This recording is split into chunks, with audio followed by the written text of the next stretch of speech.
Në këtë takim, fillimisht janë ftuar, siç e përmenda, subjektet kryesore parlamentare apo bartësit e koalicioneve, dhe më vonë do të takoj edhe liderët e partive të komuniteteve jo shumicë dhe pastaj edhe bazuar në kërkesat që vinë do të takojmë edhe liderët të tjerë.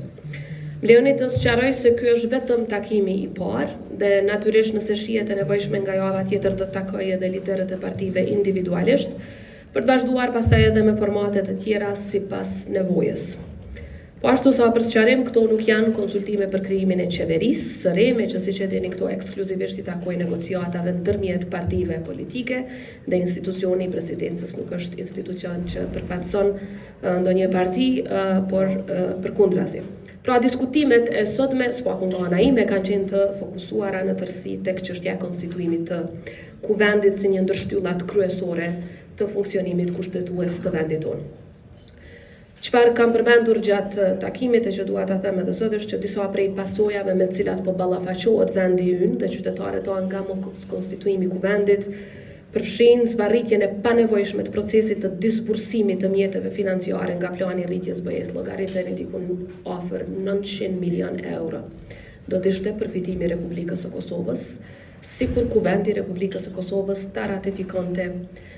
instrumentin apo marrëveshjen mes Kosovës dhe BE-s për disbursimin e këtyre mjeteve. Disbursimi i parë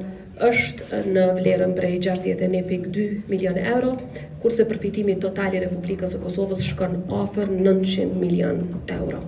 Që në fakt e bën Kosovën për capita vendin me përfitimin më të madh nga projektet e Bashkimit Evropian, të cilat sa i përket planit të rritjes nuk preken nga masat e BE-s, po pra menjëherë do të ishte